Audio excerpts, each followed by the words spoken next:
I'm going to jump in there now. I rarely jump in. You're going to make a call here? I'm going to make a call. This is huge. I don't know. Do we have players that can do what he does? Oh, get turned over. That's a dig. Hi there, you're very welcome along to this week's episode of the GR with me, Darran O'Sullivan. I'm delighted to be joined in studio by Tyrone's Kyle Coney and Kevin's Cian Mackey. How are you doing, boys? Good to be here. Good. Yeah, All-Ireland final build-up. I'm lucky enough that I'm coming into this week very happy. Bit smug. Delighted with life. But yeah, it's funny that it's kind of crept up on us. Still feels a bit weird. I'm getting asked a lot actually about it. Do I think it's the right thing? I'm not sure what your opinions are on it. It does seem strange, but I actually don't think there's any right answer at the moment. Yeah, it's definitely strange for everyone, and no one's really used to having All-Ireland finals in mid-July. Yeah. But look, as you said, there's probably no right or wrong answer, but you know, from a Tyrone point of view, I know that there's a few of the lads away and enjoying life in the States, and you know, it gives them opportunity to experience a bit of life when they're still playing inter-county football, that you know, they can go and get a holiday or two and a bit of downtime, because I know our club championship doesn't start to the end of September, but it's unusual. It'll take a wee bit of getting used to, but it's definitely a strange one saying All-Ireland final in mid-July. Yeah, what do you reckon, King? 'Cause just even on RTE with the hurling, and they're still on about it, but I don't know. What do you reckon? I'd be a fan of it. Like, it's same as anything else. You have time then, we'll say school teachers, they're playing football, they don't get a chance to get away then on a holiday. If they're an All-Ireland final in September time, it's not as easy to get time off work and stuff like that. So I think it's a big thing just to push with it and keep it going, you know? Yeah, no, I like that. And I suppose All-Ireland final week, to build up. And I met a fella from Dunboyne just over the weekend back in my own bar, like, and we were chatting away, and he was actually, I remember I used to meet Kerry Lads.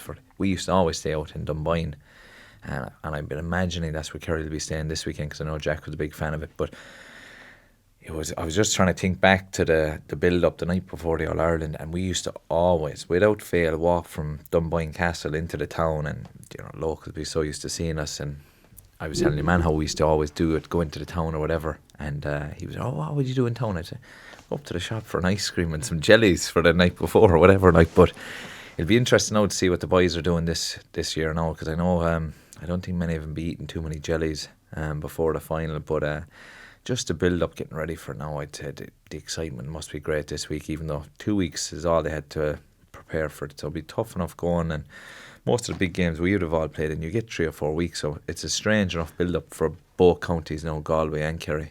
But there's something, maybe it potentially is better, you know, because when you have 3 weeks, there's too much time to mull it over, and even for managements, you change your mind so many times, I'm sure, as a manager, of matchups and who's going to be the right man for who. And with 3 weeks between a semi-final and a final, you can actually play yourself out of form. You could be flying coming in, and then next of all, you hit this little lull, and then you're coming into a big match after playing a bad week's football. Whereas 2 weeks, it's all short, sharp stuff. There's no messing about. It's just all sharp stuff, and I think it's really good. And it seems that the quality of football this year has probably been as good as it's been in years. You know, so I think players themselves are liking it. They know the season's finishing here. It's not dragging on. You know, it's 6 to 7 months. Get in, get it done, and then we have a bit of time away. Like, even looking at all the Cavan boys there, they're all away on holidays now, do you know, and they're getting their 2-3 weeks before the club championship starts. Do you know, it's absolutely brilliant for them boys, you know. So I think for like players outside of football, I think it's brilliant, like without a doubt, brilliant.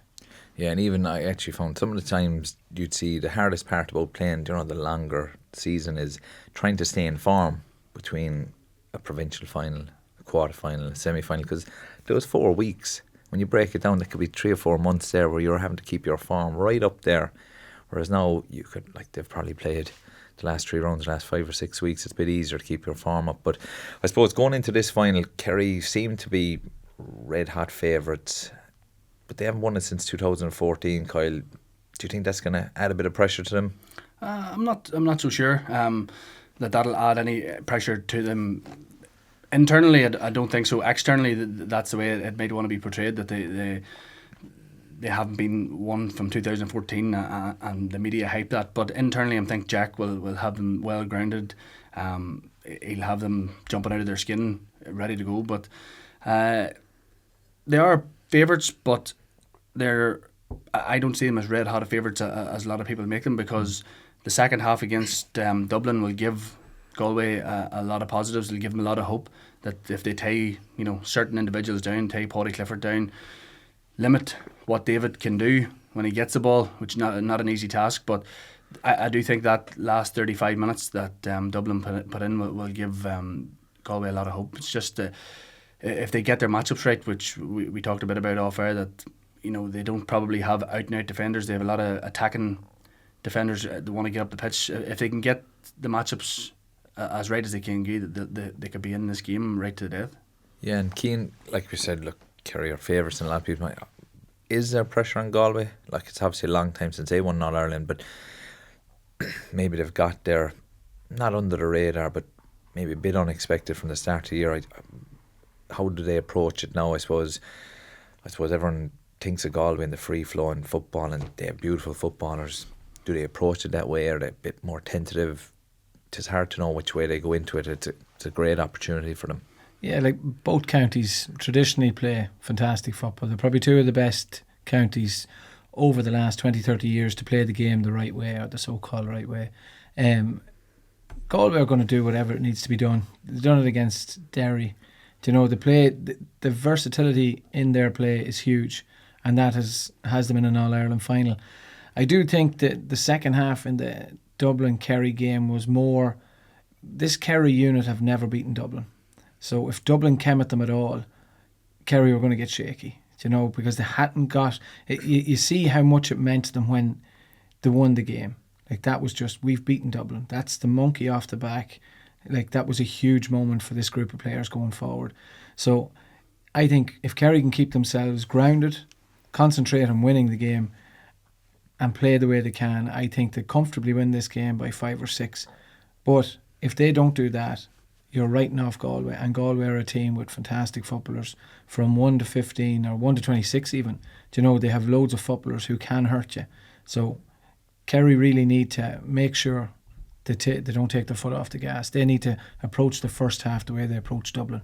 Yeah. And I think then they won't lack confidence in the second half, because I think the Dublin factor of never beating Dublin, and Dublin got their little bit of a purple patch, that's what really got Kerry going and got them shaky. So I think if they start the game like they started against Dublin, I think Kerry could be a comfortable winner here, but it all depends on their mindset going in.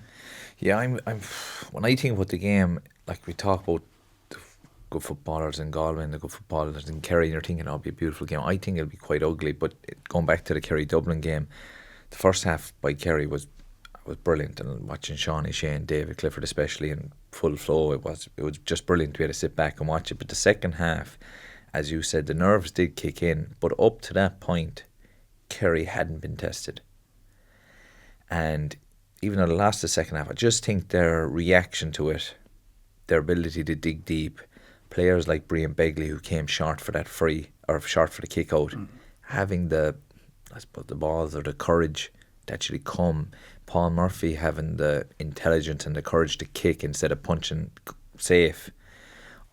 I just think that win, even going forward past this final, is going to be huge. And I suppose the burden of not beating Dublin for so long, and I suppose Dublin constantly catching them, I just think maybe a weight has been lifted. So it will be interesting. But the first half the next day, Kyle, I think the first 15, 20, maybe even the full first half, I think we might be in for a very, very slow burner, a bit like the Derry-Galway semi-final. What do you think?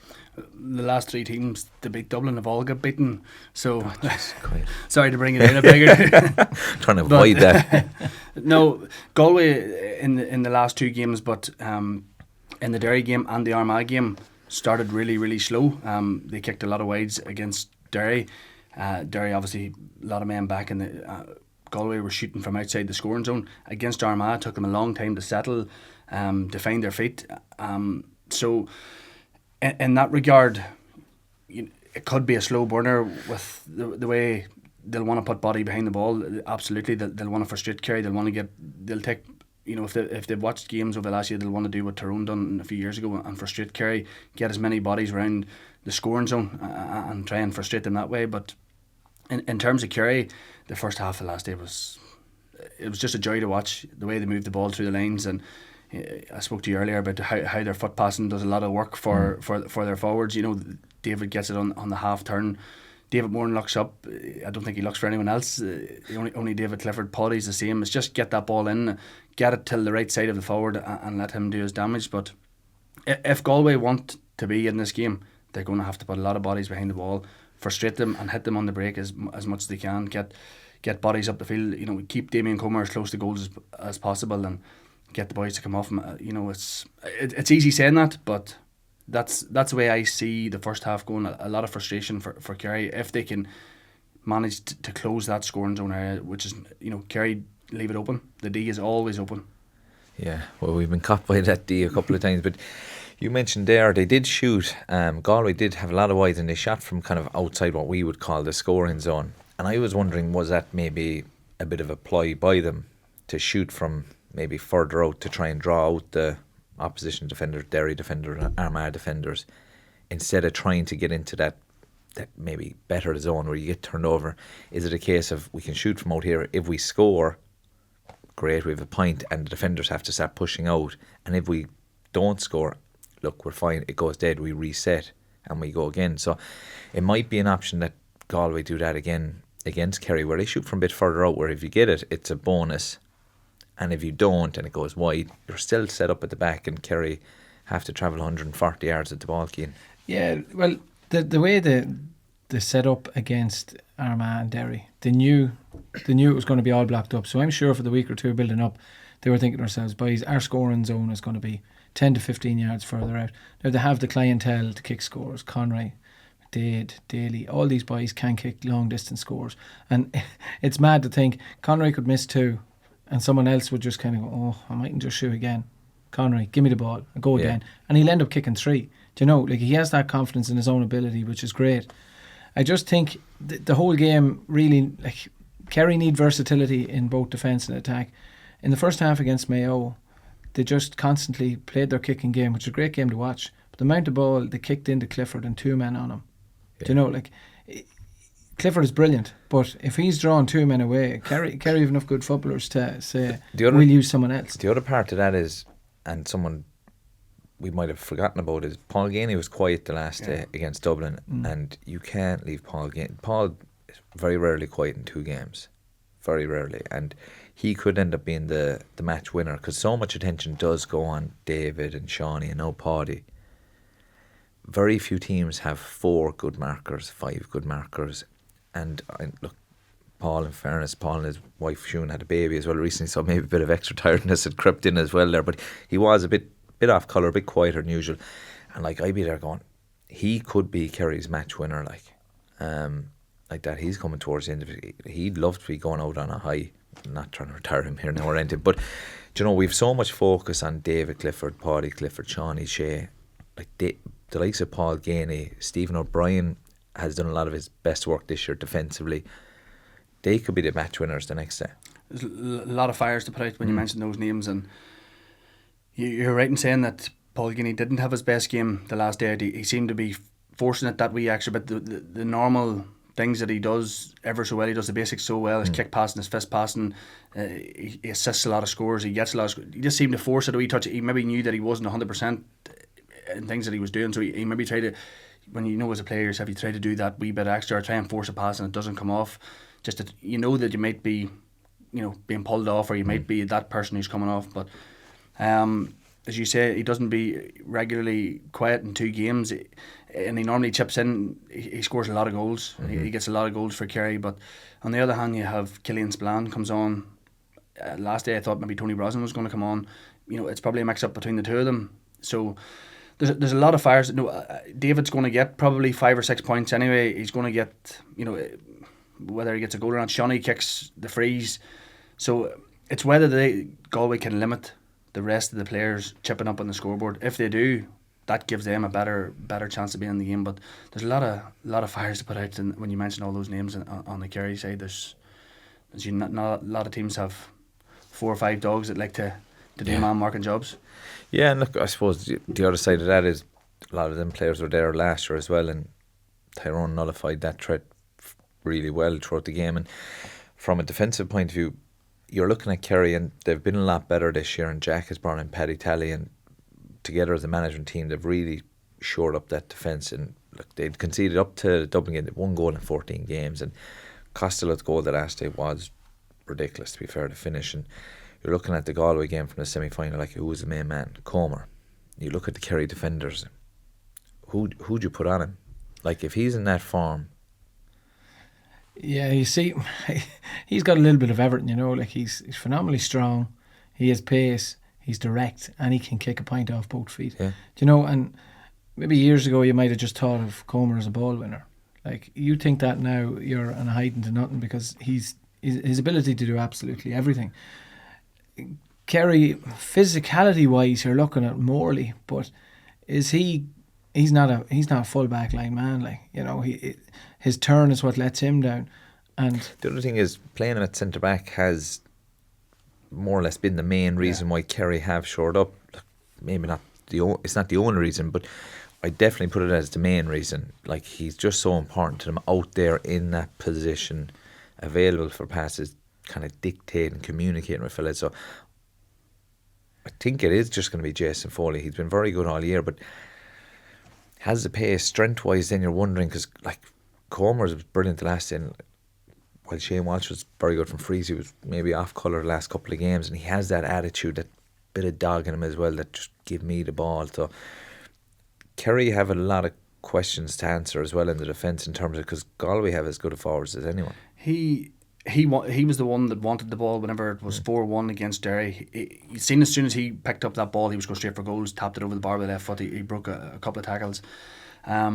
Jason Foley probably will be that man. I don't imagine it'll be Tadhg Morley, who's played as a more or less sweeper for most of the year. But that's one thing that I was saying during the week, that for Galway, whenever it gets to an attacking part of the field, you have to go and designate someone to Tadhg Morley to engage. So if that means someone from Galway goes and stand beside him and go for initial ball, 9 times out of 10 the sweeper makes that initial run with him, which will pull somebody out of the middle. And Galway have a lot of strong runners and get down the middle. Conroy, Cian Walsh has been killing McDade. So that's something that I think Galway should try and push someone onto him when they're in that attacking third of the pitch, just to try and see, right, are you going to make the decision and go with this man, or are you going to still sit? Because he has been a huge influence for Kerry, and that, I would imagine, that'll have a lot to do with Paddy Talley, because Tyrone notoriously love to use the sweeper. Yeah, no, I just think the matchups on both sides are just so interesting. Even like we mentioned Shane Walsh there, and I'm there going, everyone automatically is saying Tom Sullivan to go with him, and I'm like going, does that bring Tom very far away? And then you're thinking away from his own goal, or maybe it's another idea to put Tom on Shane Walsh and have Shane Walsh chasing Tom a small bit around the place. So there's big question marks, and like you mentioned there, trying to pull Tadhg out of that middle, and the strong runners like McDade and Conroy probably as of now are the 2 all-star midfielders, Cian. Yeah, well, see, they can kick from distance, and the big thing that brought Comer into the game the last day was to kick the 1 or 2 from distance, then they pushed out, and then there was that dink into the middle third. So, like, I think Kerry need to just go, right, Morley, stay in the D. Yeah. Do you know, you keep Comer quiet, you keep Shane Walsh quiet with a tagger. You're probably 50% there. Now, it's probably harsh on the other players, but they are so important, not just on the ball, but just to lift the team. Like, I was at the game the last day, and Galway were kind of dead until Comer himself lifted the whole thing. Like, just winning the ball and driving at them. He lifted the whole thing. So, like, if you keep them quiet, it's nearly like the whole heart of them is gone for a period of time. And if you're out of the game for any period of time against Kerry, you're under severe pressure. So I like them 2 matchups, and probably someone on Conroy as well. Like, them 3 matchups for me are huge. Whether Kerry have the boys to do it, the same way as we don't know if Galway have the boys to do it to Kerry. You know, it's very intriguing, and both teams have boys that are capable of 4 or 5 points, like on the fringes. We'll say that they're not the main men, the typical main men. Them boys can still kick 1-2, 1-3. You know, so I think the one-on-one matchups is going to be a huge bearing on this game. Like if Comer can be kept quiet, like I think Thomas Sullivan, for me, it's a no-brainer because he's so good on the ball. Like he'll match him for pace, he'll match him for energy, you know. So and kick a point on the other end. Kick a point, you know. So like that's probably what Derry didn't have. Derry's man marker McCluskey could match him, but couldn't damage him the other way. Or not saying he couldn't. He didn't try it. Yeah. So I think if Tom's there and Tom goes and kicks 2 points, then next of all, like if that was me, I'd be starting to give out to myself. I'd be like, what are you doing? Like he's making a fool of you. You know, that kind of You way. have to give credit to Galway too. Not a lot of teams had put Brendan Rodgers in full back. You know, Porrick Joyce was smart and saying to Comer, any chance we get, go and stand on the edge of the square, and he did ultimately it, got the goal or the turn on him and stuck it in the net as well. Yeah. You know, Brendan is a good full back, but he hadn't played a lot of football there this year. He's wanted to put everybody else in the back foot. Yeah. But Porrick he's very astute along the line. He's tactically aware. Yeah, and that's probably something like we've mentioned in this podcast that he said in his first year getting the job that I'm here to win All Ireland, and it was a bit, you know, a good bit off that. And even the first year they weren't really up to much. They did okay, like, but they were trying to play there. But he's probably learnt that sometimes you can't do it exactly the way you want to do it, and he's evolved in that sense. And we're on about matchups, and a big one for me, we mentioned the boys midfield, McDade and Conroy, and geez, I've loved watching both of them all year. And in the last 2 games, Dave Moran's come in for Kerry, and he, like, obviously I've played with David for long enough, I'd be a huge fan of his anyway.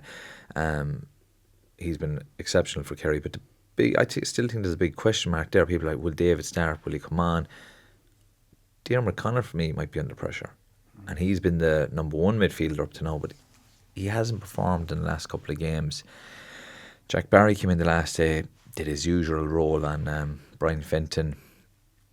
I think by starting David, you're giving yourself another sweeper in terms of you're going to have to push up at times and mark someone. David has that intelligence. I thought he did it really well last year against Tyrone, where I think he hurt his hamstring, so he couldn't go up and down, but he actually just sat back and he was the man intercepting. So there's a lot of big calls there as well from the Kerry point of view. I'm always worried going into a game when you don't know what way you're going to line out. Yeah, well, look, I'd assume the management are 90% sure who they have. There's probably a toss-up, but I think David Moran's huge for Kerry. Like, even for pressing a kick out, if he's there on one side of the field, the kick out's not going that side of the field. Do you know? So then Kerry can kind of half overload the other side. Like, he is a man mountain. Now, you talk about big midfielders. He's a huge midfielder, and he has a brain. He can kick past the ball. And we spoke about the last time before the semi-final, whether he has 40, 50, 60 minutes in the legs. You use him to the maximum because he's smart enough to know when to go, when not to go. Do you know? And I just think he's a huge cog. And if whoever wins the middle third, their forwards are going to get more ball. And that's going to be the winning and losing of this game. Like, and if it's primary possession from a kick out, of your own kick out, and bang into David Clifford, they don't get a chance. I think he's the big plus for Kerry. Now, whether Jack's thinking the same way as I'd be thinking, I don't know, maybe he's thinking of legs in the middle of the field. I feel a big man like him, if he's fit to go, he has to be utilised. The 2 Galway boys probably are more mobile on the ground in terms of getting up and down the pitch, but for me it's a no-brainer. David Moran has to play. He has to, whatever length of time he is. I know we got 70 minutes against Mayo. The game wasn't a frantic speed. It was played at a bit of a slower pace, but for me, intelligence at county level is something that's very undervalued, because, you know, David knows when to kick the ball. He dropped one very, very unusual that led to the cost. And you don't normally see that mistake from that probably was just the tiredness creeping in there as well with the heat, because like we were on about there, the mobility, the first couple of balls, I think it was Tom Lahiff got the last day, he ran him because he was trying to run at David, and look, David stuck with him, and look, you're not going to expect David to be up and down for 70 minutes anymore, but I'd be in the same lines as you. If you can get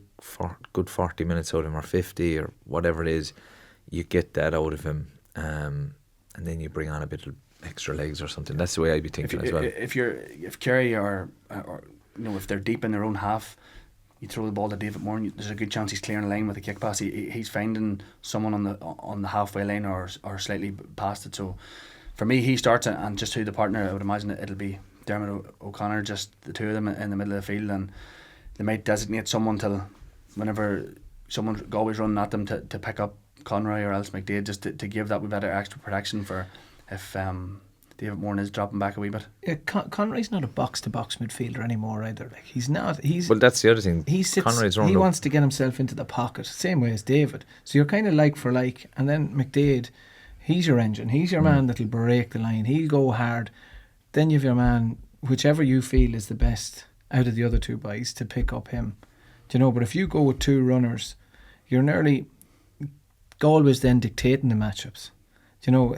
In my eyes, when you're setting out your team, you have to set out your team to be able to dictate the matchups. So if you can scupper their ideas of marking someone by making a half back go into corner back or such and such, you have to be able to dictate all the matchups, or 90% of the matchups. And I think with Moran midfield, you're dictating who the matchups are. Moran's going to Conroy, and McDade then gets picked up by a runner. Whereas if you've two runners, do you know which is which? Yeah. Conroy will then win in the air. Do you know? So I just think David Moran. I know last year, specifically speaking to Michael O'Neill, his primary job on every kick out was to stand in front of David Moran. That was just so good in the air. You can't give him the front because he's too big to get round to get up and catch the ball. So you have to have some kind of protection for him to stop his run, and then someone to come from behind. So a lot of matchups and a lot of, it's tactically it's so up in the air, where if you get that 5% wrong, it can go to the winning or losing the game. Yeah, like that. There is so many different alternatives, and you just don't know which way that each team's going to line out or what the initial tactic's going to be. There's going to be a bit of feeling each other out. Another what looks like might be a big blow for Kerry is Gavin White. You don't think it's that big a blow? No. I'm putting you under the bus. We say off camera, shouldn't we put on camera? No, look at Gavin White's a serious operator and great pace. I just think sometimes, like against Mayo, they knew he was going to carry ball, and he was carrying ball and getting turned over. Do you know? So like he needs, like if he could give and go, cheapers. I know I wouldn't like to be running after him, but if he's carrying the ball and you get yourself goal side of him, it's a lot harder to get going then. Do you know? Look, he is a big loss, don't get me wrong, but he's not as big as we'll say a Tagger or like your Tom O'Sullivan or one of your forwards. I think if Tom is gone, you're carrying. Yeah, you're in huge trouble. Like you have players there that can come in and do what Gavin's doing. Gavin is kind of like your Jack McCaffrey-esque player. I'm going to jump in there now. I rarely jump in. You're going to make a call here? I'm going to make a call. This is huge. I don't know. Do we have players that can do what he does? Oh, get turned over. That's a dig. I'm just looking at the bench, and like you've Gavin Crowley, who hasn't played a lot of football this year, and you've Paul Murphy, who prefers it on the other side.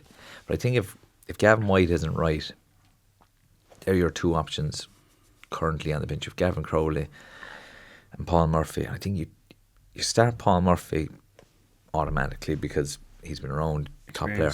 But I'd say coming off, and he wouldn't have a lot of football played either. He's been coming on for 20 minutes, 15 minutes.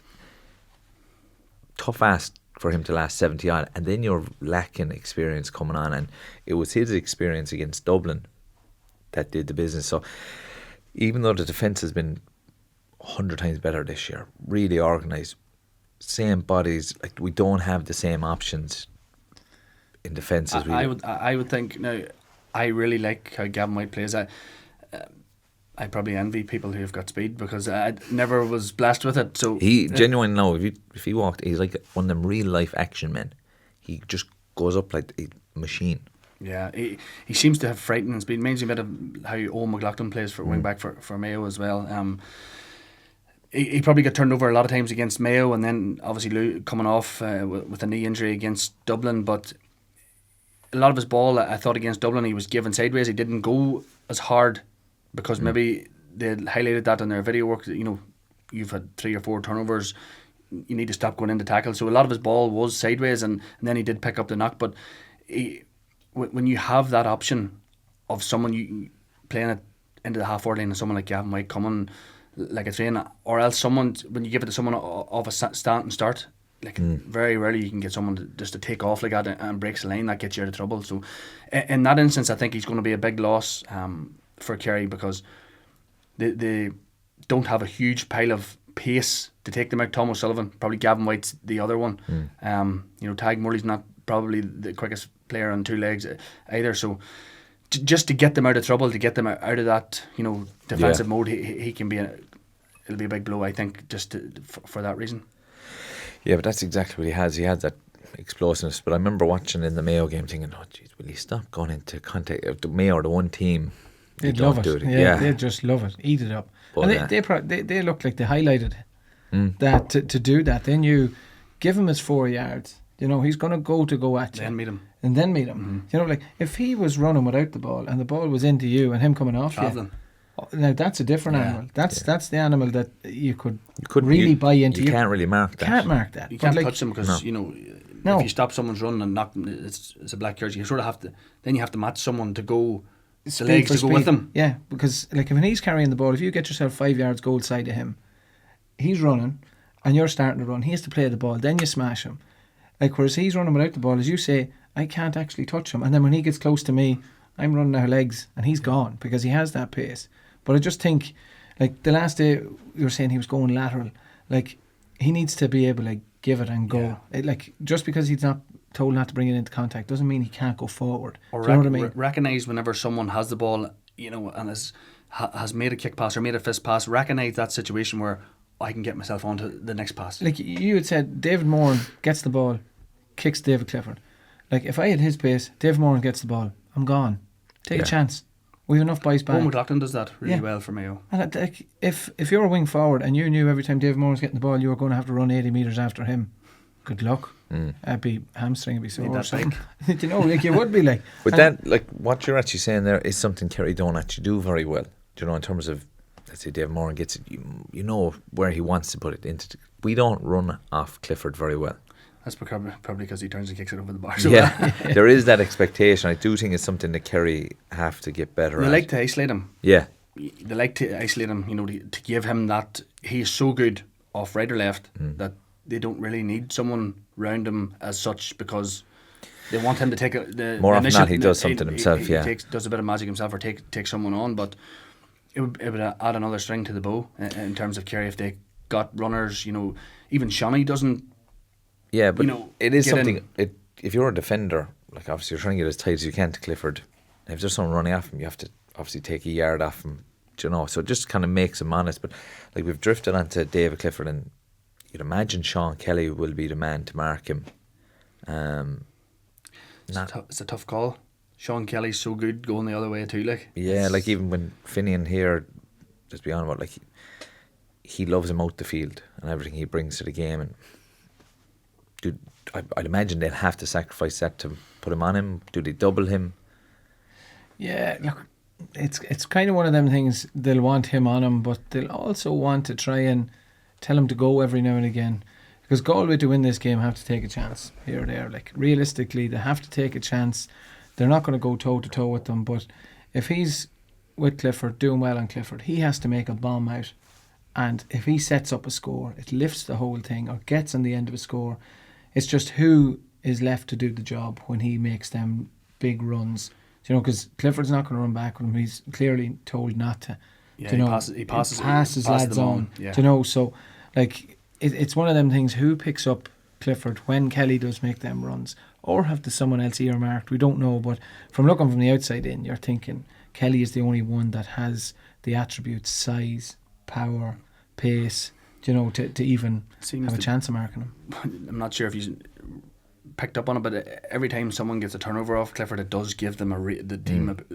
Oisin Mullen won the first couple of balls in, and the whole crowd was nearly like a score to Mayo, because you're not expected nearly to get the ball. So that's even they get scenarios where, as Kelly's away, just get another lad or two lads in the vicinity to not let him stand you up, because for someone so big, even with an ankle injury, against Mayo, he burned Paddy Durkin and hung it in the net. He must have blistering pace for a big man. His first few steps must be big, crazy. long strides in him. Yeah, but like we'd be on about Galway attacking wise. You've Walsh, you've Coney, you've Daly, you've Tierney. beautiful kickers. Defensively, we've talked about Kerry defensively as well, how much they've improved. Galway have improved a good bit defensively. They were brilliant against Derry. Wasn't ideal to watch, wasn't very pretty on the eye, but they've learned that sometimes you have to do what you have to do just to get over the line. They're still conceding a lot, especially late on in games. That'll have to be a worry for them, even though they've had the bodies back, they've made it awkward. A lot of the games this year, up to 50, 55, 60 minutes, they've been in a great position. And then it's that last 10. I can't figure out if it's mental or is it physical. And if it's a mental thing that they can't stay switched on, you would worry about them, especially in an All-Ireland final, a big day. They don't have this experience. Not that Kerry have that much of it either, but they've lost one in the last couple of years, so they would have that bit of experience. It's going to be interesting. I think they'll flood the defence in the first half. I think they'll keep bodies back, frustrate Kerry, and bank that their forwards that do stay up have the quality to be able to feed off scraps. I'm not sure you're in agreement with that. Yeah, well, I do think they'll play certainly defensively, but they're definitely structurally far better defensively. I think personnel-wise, to pick up lads one-on-one, they haven't enough for me, as we talked about, the dogs. Every single one of their players are tasty on the ball. I'd prefer a lad not to be able to solo the ball, but to make sure you don't touch the ball. Like, you need one or two of them minimum in a team. Now, they will flood the defence. Now, we look at them and said they've done well against Derry. Derry asked 0 questions of them. Like, the pace Derry brought into the game was lateral, and they ran themselves out laterally. Like, I remember watching them and they were buzzing. I was like, the pace of these boys, but they're going completely side to side. If you're going side to side, it's casual. Yeah. And then you inject. Derry never done that. So Galway were never really questioned in that regard. And then they never broke out at phenomenal pace either, Galway. Like, they never turned over a huge ball and burst out at pace. So, like, I think they've realised that in the last 10 minutes they start to fatigue. So they've started to maybe save a bit of energy, because in them other games they were bursting out of fence, getting good scores, and then next of all, coming to the end, they were nearly getting pipped. Whereas I seen them, their game management was so much maybe a better. bit of nervousness, not knowing that what's on the line. Like, even against Armagh, a couple of balls into the square caused complete havoc. The keeper that's true, spilled one and threw one, and Armagh got another goal. And there was near maybe a wee bit of panic in them situations. Who the likes of Paul Murphy picked up the ball and gave a nice. You see who wants it then. Yeah. You see who actually wants the ball. A lot of the lads have played for Corofin and have been about, but in them situations, and there's 82,000, and it's a different scenario. It's a different animal. It's a different animal, and you need players who actually want the ball in them tight situations to get you out. And maybe in the last 10 minutes, it could come down to maybe just, instead of going looking at it, I'm sort of not hiding, but I'm just covering rather than going and looking the ball and get my team out. Or it's hard to know what comes out. Could be a wee bit of mental stuff as well, just to haven't been in these situations with the county team too many times.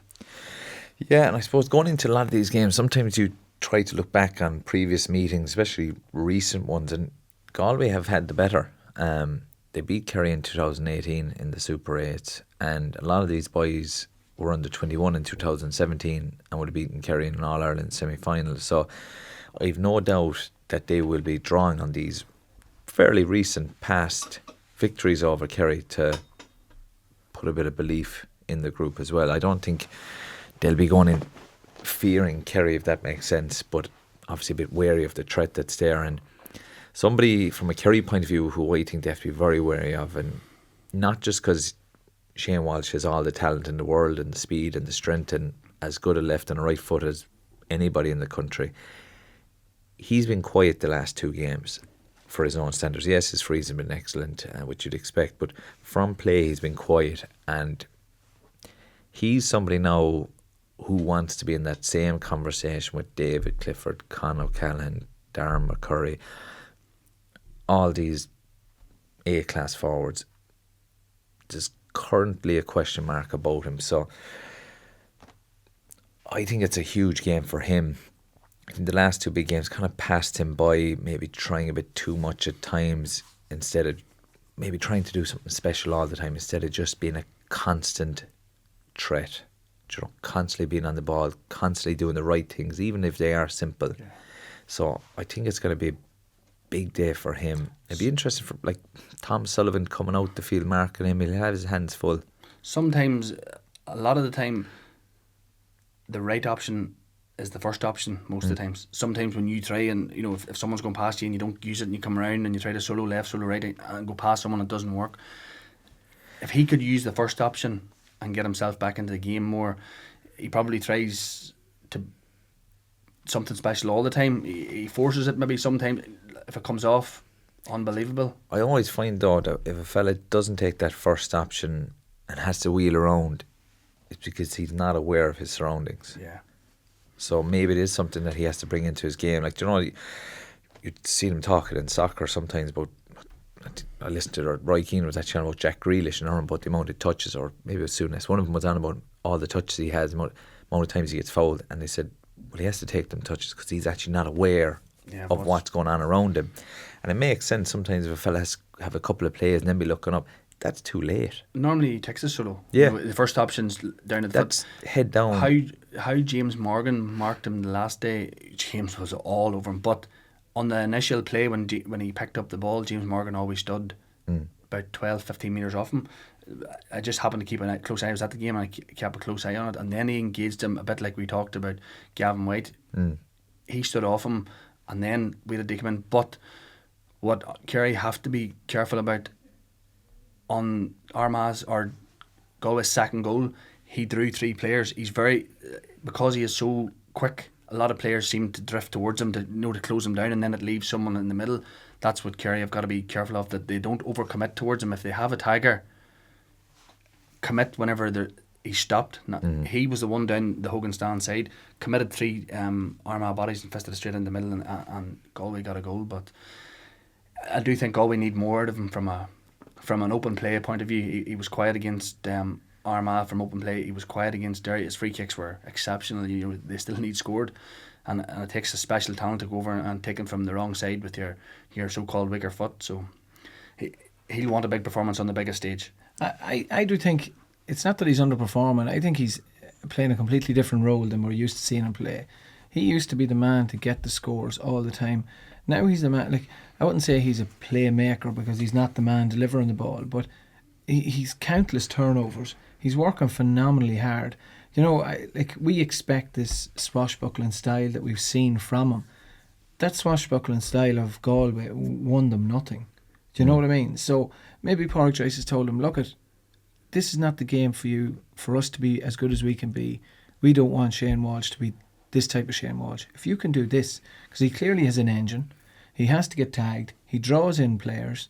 Do you know what I mean? Like, we're expecting this from him. He's probably still about here, but just because he's not kicking 2 or 3 fantastic points from play, like his contributions from turnovers, from drawing players in, like, I'd say if you looked over the course of the game and asked the Galway players, they'd be just like, oh, Shane Walsh has given us everything. Yeah. Do you know what I mean? So, like, it's not a case he's not giving everything. It's just when you have your marquee forward, you do expect a bit more. Comer's the marquee now. Comer's the one. Well, is it just because of the last couple of games?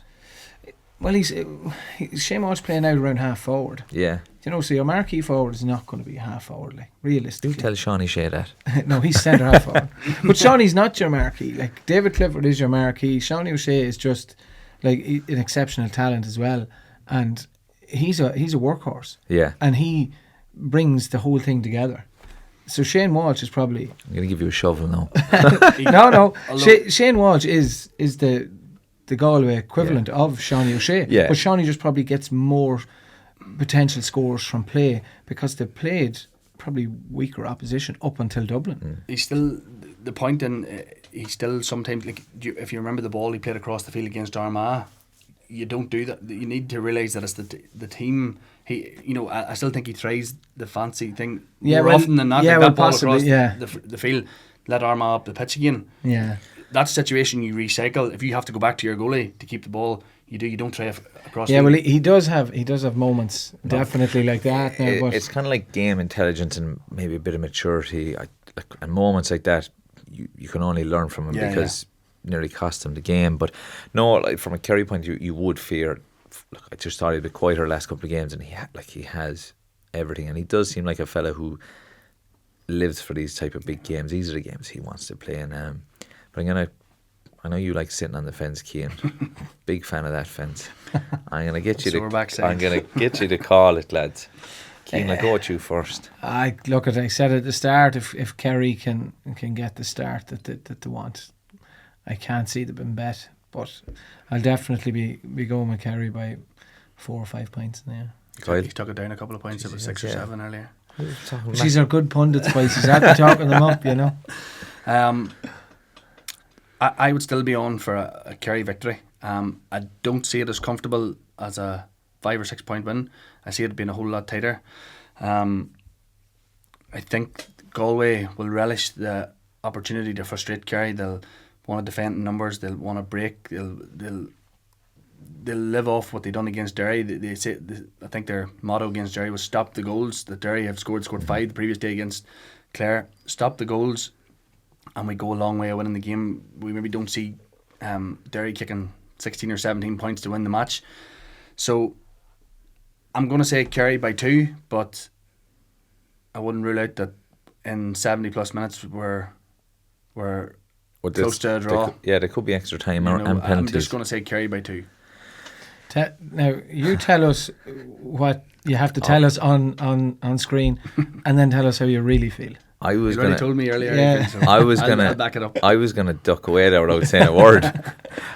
No, I think the first half is gonna be.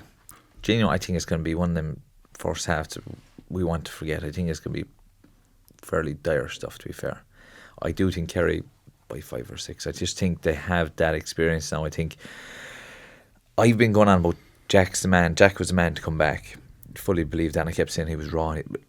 Probably wasn't giving Jack the credit. Like, Jack is obsessed with football. He came out recently saying the days of having a proper full-time job and being into Coney are going because it's just too full on. Obviously he's retired now, but Jack is obsessed with football, and he'll have everything sorted going into this game. I just think there's been a different look to Kerry this year. I'd be confident to win by 5 or 6, I think, in the end, but it will be a difficult game. I just think that extra bit of spark. Obviously we talk about David and Paddy Clifford and Shawnee Shea, but I just think it's the players we don't mention as much: Stephen O'Brien, Shawnee Shea, or Paul Ganey, the likes of Killian Spillane coming off the bench, maybe Tony Brodson.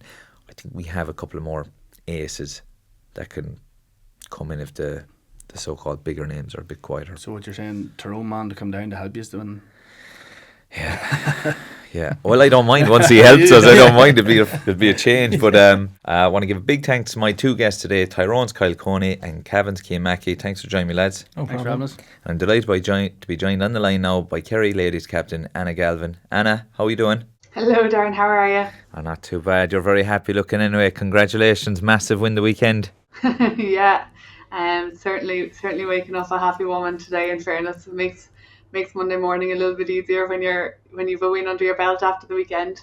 Yeah, must be some buzz in the camp at the moment, getting ready for the All-Ireland final. I suppose the fact that it's so quick as well. You've only 2 weeks to wait, or less than 2 weeks to wait.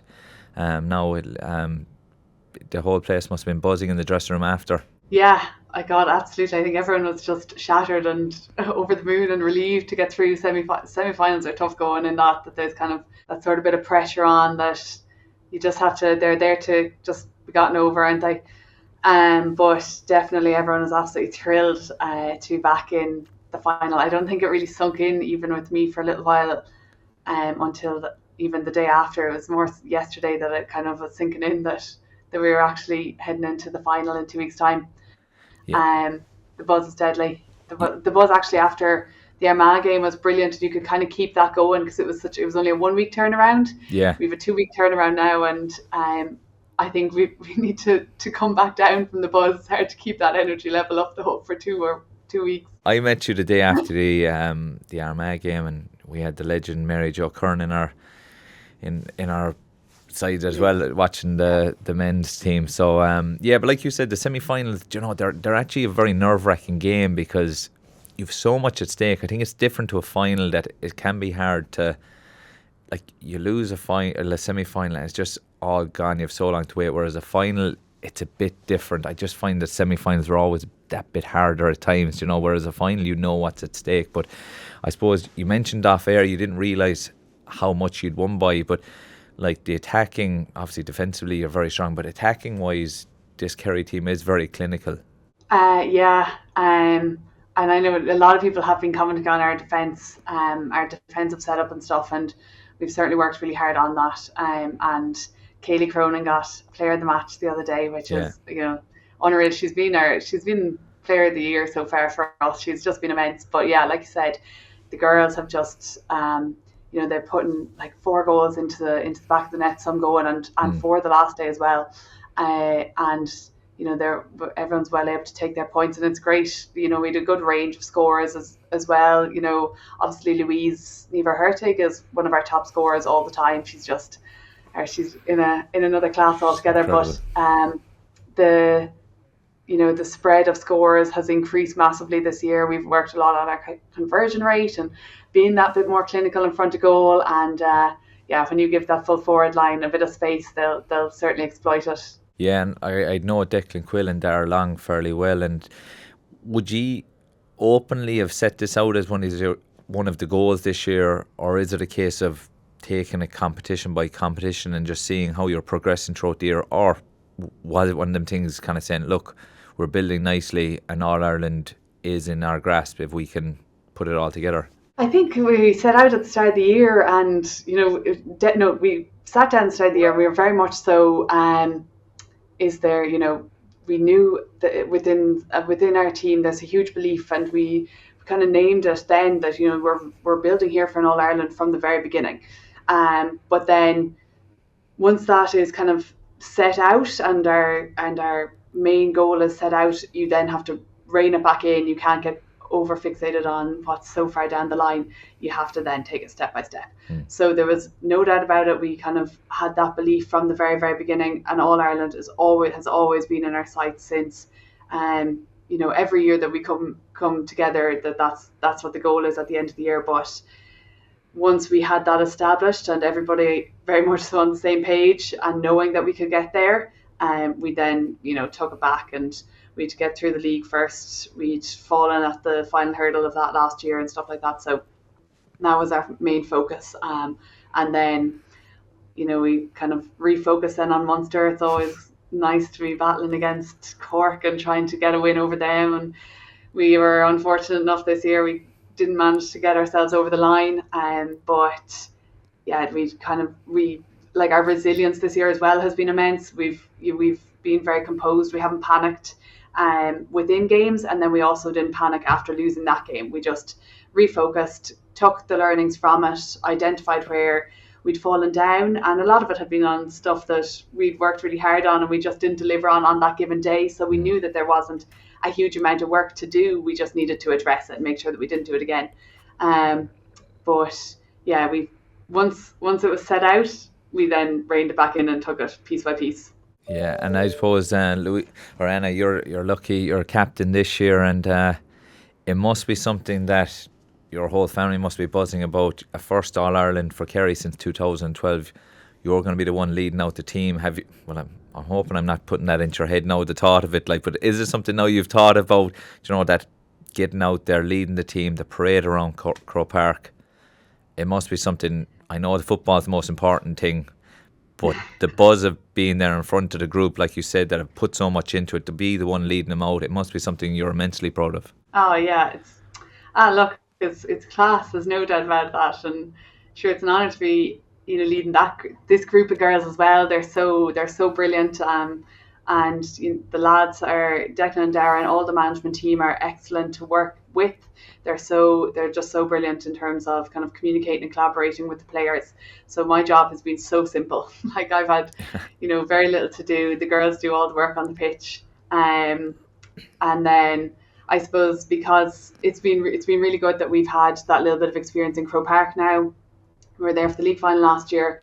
league final this year, and the game at the weekend as well. And it definitely helps to kind of settle the nerves in terms of, heading to Croke Park, because it's such a massive occasion and a massive place, and it's class to be playing in the best pitch in Ireland, or the best pitch in the world. Yeah.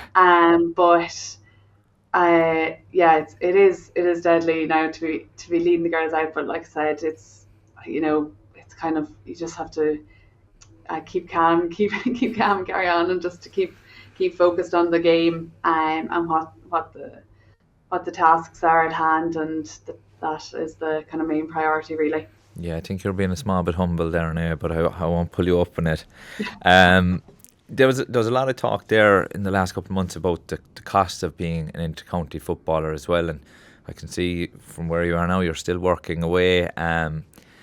Is this merger between the GA and the Ladies Football Association hugely important to continue this growth that the ladies game is on? Because, like, just looking from the outside over the last 5 or 10 years, it is making great strides, but from someone who wouldn't be totally in the know like yourself, it does seem like this merger has to happen to make sure that we're all on an equal playing field, the men and the ladies. Yeah, and I do think there have been strides taken. Like, I think the GPA joining, merging was, brilliant. That's, the first step. Once the players are united, that's huge. And it was really great, like the solidarity shown by the men's football and the hurling in terms of that. They were all for it as well. So that was a really great kind of boost of confidence, and, like I said, a sign of solidarity, I suppose, from them. And then this year the vote has been passed by the GA, the LGFA, and the Camogie Association at congresses to merge all the associations. But since those votes have been passed, not a whole pile has been done in the meantime. There's been kind of little action out of it. I know these things don't happen overnight, but I suppose we need to see genuine steps being taken and at least kind of timelines being outlined, because otherwise this thing will keep on trundling down the road. Like, it'll just be an endless thing that's in the future, and we're just keep aspiring towards, but never really getting any closer to. So hopefully the associations will come together now in the next couple of months, and maybe set out a bit of a timeline over the winter, and have something kind of more concrete set in stone for next season, in terms of what the steps are towards merging.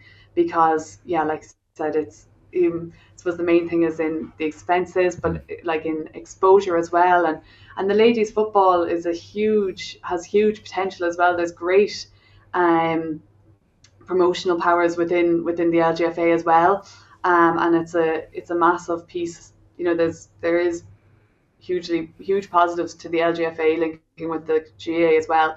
So hopefully now that we'll all kind of come together and be able to support ladies footballers and camogie players a little bit better, and just get that playing field a bit more even. It'll take a lot of pressure off in terms of like that monetary as well, but it's so stressful as well, having to think of these kind of things, and you're putting massive stress on the body, and maybe not being able to do the same kind of level of recovery as the lads might be able to do, or there's a lot more I suppose planning and organisation in terms of meals and different things like that. The lads get a bit more support in those ways as well, which all these things add up massively. So if we were able to kind of get those sort of supports in place as well, it would be huge. Yeah, I think so, and I'm hoping, like you said, sooner rather than later, that they can start putting all this into action. But I suppose bring it back to the final, Meath, they're going to bring a big challenge, and I suppose what are you expecting from them, or is it a case of we're expecting what we've been seeing for the last year or two from them? Certainly last year, yes. So the last year or two, they've been building massively. Last year they were an absolute machine. I think they were just brilliant, and they were living on such a brilliant buzz as well, and rightly so. They were going very well, and they had huge confidence, I think. And they have that unity, and they are very strong. There's no doubt about it. But they've gone a lot more defensive than they had previously, I think, which is a shame because they were brilliant. They've phenomenal forwards, and but I'm looking forward to hopefully getting out and kind of, so the lads will do their homework. We haven't played them this year. We haven't really looked a huge amount at them because the only way we were going to meet them was in a final anyway. So we just hadn't even looked that far ahead yet. So now over the next week or two, we'll do a little bit of homework. But we're just excited to get back into Croke Park and play them again, because I know last year we played them in the league final and we were gutted after that game. We were a shell of ourselves that day. We definitely didn't do ourselves justice on the pitch. And I think to go out and give our performances, like, we'll be doing our homework on them. Like I said, we're not naive. All through this year, we've been addressing the opposition, because that's just part of what you have to do in terms of planning for games, but very much so still focusing on ourselves. So like, we've been really sticking to our own processes and our own style of play, and making sure that we play our game. And I think that's what's made this year so positive for us, is that like, we're really all enjoying playing football together, and we are playing our own game, and we're not bending towards the opposition all the time. So it's been really enjoyable going out in the pitch. So hopefully we can just go out and do that again in 2 weeks' time, and it doesn't matter too much who the opposition is. Once we can kind of get our performances under our belt, we'll be confident that we can put up a very, very good display. Yeah, well, I want to wish you the best of luck. I'm not very neutral here now, to be fair. I'll have my Kerry colours on for the next 2 weeks, and hopefully in 2 weeks' time we'll be able to get you on again, and we'll have a chat with you about being a Kerry All-Ireland winning captain. So best of luck, Anna, and I have the fingers crossed under the table here for a double. Well, that's all we have time for on today's show. Big thanks for Anna Galvin for joining me online, and for my two guests in studio, Kyle Coney and Cian Mackey. And join us next week, where we'll be talking about the football final, and fingers crossed I'll be a happy, happy Kerry man.